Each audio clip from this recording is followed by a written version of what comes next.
The movie starts with Bimo and Siri, a married couple. Bimo is a teacher, and they are traveling to an island called Borneo where Bimo is supposed to teach children. Siri is accompanying him. The management arranged a car and a tour guide for them to reach Borneo. While driving, the driver tells Bimo that the island has a very small population because there was a big flood a couple of years ago. He says he doubts there's even a school there. Bimo responds, saying that he found a school during his research, and according to the records, only 7 children study there. The driver continues to share more details about the island and explains that the people living there follow certain traditions and customs that they believe in. He warns Bimo and Siri to follow those traditions, explaining that when he first arrived, he ignored them, which made the villagers very angry, causing him a lot of trouble. He doesn't go into detail about what kind of trouble. As they continue their journey, Siri suddenly hears someone screaming. When she looks out the window, she sees a flying head of a woman, which terrifies her. She tells everyone, but no one believes her. Suddenly, Siri feels sick and starts vomiting, forcing them to stop the car. Out of nowhere, they hear a strange noise coming from the forest,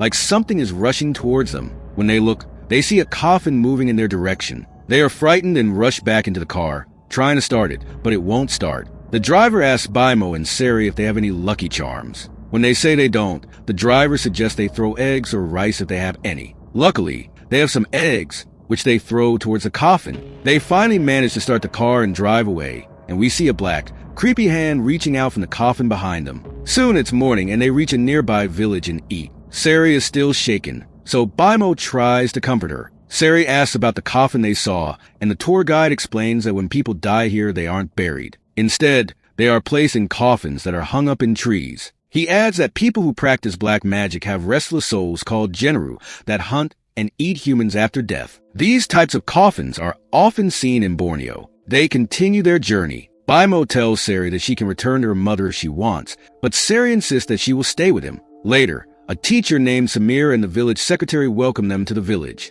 The village chief sends a boat to take Bimo and Siri to the village. They get on the boat and set off. During the ride, the teacher asks the tourist guide if something strange happened to them on the way. The guide replies, "Yes, we saw a flying coffin and it really scared us." The teacher responds, saying that they will face many difficulties now. He mentions that the villagers have been waiting for a woman from another island to arrive, referring to Siri, but they will see what happens next. Bimo and Siri eventually reach the village. The village secretary drops them off at the edge of the village, and they have to continue on foot. As they walk through a dense forest, the path frightens them, especially Siri, who is disturbed by the many hanging coffins they see along the way. Bimo tries to calm her down, and they continue forward. They meet an old woman and ask her for directions to the school. The woman points the way, but they notice a strange man standing with her, staring at them in a weird way. When they finally reach the school, they meet the head teacher, who gives them a cabin to stay in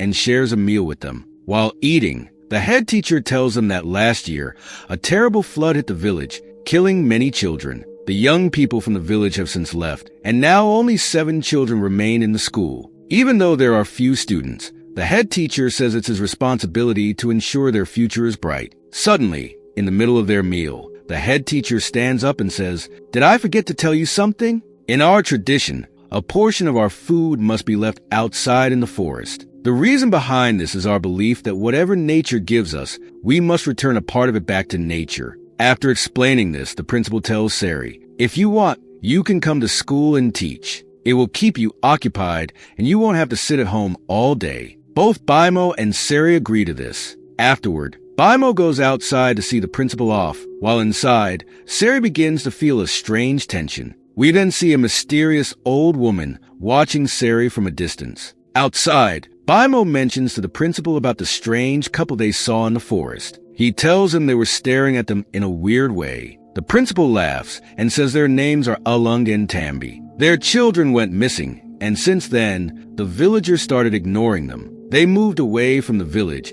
and started living in the forest. The villagers believe that Tambi practices black magic, which is why she is feared. The woman the principal was talking about is the same one who was watching Siri earlier. The principal leaves, and Bimo and Siri go to bed. In the middle of the night, there's a knock on the door. When Bimo opens it, Tambi suddenly enters the house. She doesn't say anything but stares at them and then touches Siri's stomach before leaving. Both are left terrified by her strange behavior. The next morning, They tell the principal about it, but he just smiles and says, "There's nothing to worry about." She does that with all new people. Baimo and Sari start their duties. Sari is teaching in a classroom with only 4 children, but as soon as she picks up a book and looks at the children, she suddenly sees the ghosts of dead children filling the room. She is horrified and rushes home to tell Baimo. He tries to reassure her, saying, "I don't think anything like that happened. It might just be your imagination. Maybe you're overthinking what the driver said." After calming her down,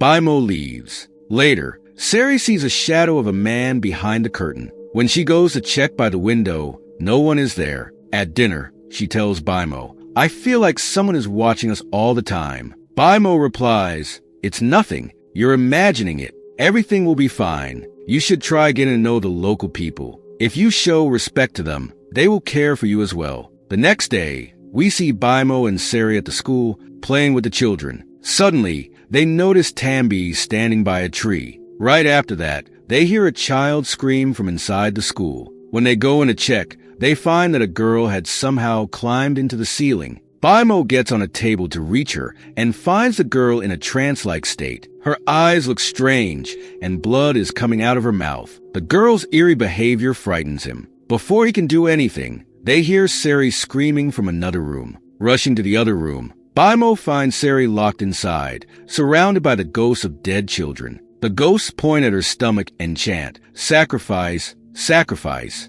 This terrifies Sari even more, and she starts feeling pain in her stomach. A little later, the door that was locked suddenly opens by itself, and Sari is found unconscious. At the same time, Sari is shown resting at home when suddenly, a creature called Quiang breaks through the window. The Quiang is a spirit that roams Borneo, its head flying in the air surrounded by fire. When the Quiang attacks Sari, she realizes that it is actually Tambi. Just before anything worse can happen, Sari wakes up, revealing it was all just a nightmare. The next morning, the principal visits them and says that the children were very scared by what happened at school, so the school will remain closed for the day. He then asks about Sari's health, as she still wasn't feeling well. The principal also brings a message from the village chief, who wants to meet them. Baimo and Sari go to meet the chief, who introduces them to a woman named Mina. Mina is a witch who inherited her magical powers from her family. The night before, Mina had touched Sari's hand to find out what had happened and revealed that Sari was pregnant. This was a surprise, even to Sari, but she was happy to hear the news. However, the village chief suddenly becomes angry and says, "If you were pregnant, you should have told us." Sari is confused and asks, "What's the problem? Why are you angry?" Mina tells Baimo and Siri that there is an ancient prophecy. According to this prophecy, a pregnant woman will come from another island, and her red fetus will complete the demon present on this island. This demon will then become so powerful that it will rule the island and destroy it. Upon hearing this, Baimo and Siri become terrified. Mina tries to calm them down, saying, "Don't worry, I will do something." She brings some leaves, chants some mantras over them, and asks a man to boil these leaves. Meanwhile, we see Siri lose consciousness. Mina tries to wake her up, but when Siri regains consciousness, her behavior changes drastically. It appears as though something has possessed her. Her face turns black, and her eyes look strange. As her condition worsens, the weather outside turns ominous. Dark clouds cover the sky, and a fierce storm begins to rage, signaling that the villagers' fears might be coming true. Mina somehow manages to control Siri and makes her drink the bitter herbal concoction. After this, Siri's condition improves slightly. Later, we see the village chief meeting with some of his associates. The village secretary suggests to the chief that before things get worse, they must take control of the situation. He suspects that the chief is behind all of this because Siri is the key to the prophecy and her husband is protecting her body. He further suggests that they must kill her before she starts ruling over their village like a nightmare. After saying this, the secretary goes to meet Tenzin, a schoolteacher and also a shaman. Tenzin isn't a powerful shaman, but has resolved smaller issues in the past. The secretary explains the situation, and Tenzin tells him that a security guard at the school had distributed protective amulets to all the children, but still, the demon took control of the girl. This demon is more powerful than expected. He asks the secretary if they have an amulet for Siri. The secretary admits that they haven't prepared anything for Siri yet, but mentions he has something special, a piece of hair from the Quiang the demon, which begins to move when the real Qiang is nearby. He explains that this hair was found when the Qiang killed his wife and daughter. At this point, we see Baimo getting ready to leave because his wife and unborn child are in grave danger. Just as he is about to leave, a man arrives with bad news, informing him that the boat to the city hasn't arrived, so they won't be able to leave until morning. The man assures Baimo that he will create protective wards around the house to keep away evil spirits, and advises them not to leave the house, no matter what happens during the night. Night falls and suddenly, they hear strange noises outside their house. They realize that the Qiang is hovering over their home. They hear terrifying screams from the demon, which deeply frightens them, but somehow, they manage to get through the night. In the morning, when they prepare to leave for the city, they find that the boat has been burned down. They realize that it was the Qiang's doing. Baimo sees that many people near the boat have also been possessed, and from a distance, they see Tambi watching everything silently. Just as Baimo tries to approach her, Tambi vanishes. Baimo returns home to find that Siri is missing. He searches for her everywhere, but is unable to find her. Distressed, he heads to the school, where he meets the girl who was previously possessed. When Baimo asks her about Siri, she points toward the jungle. He heads to the jungle, where he finds Siri's scarf and jewelry, but also a bracelet that Siri had never worn before. Baimo recalls seeing a similar bracelet on the secretary's wrist. He rushes to the secretary's house and accuses him of kidnapping Siri, showing him the bracelet he found. However, Baimo goes silent when he sees that the secretary is still wearing his bracelet, meaning the one he found belonged to someone else. News of Siri's disappearance spreads across the village.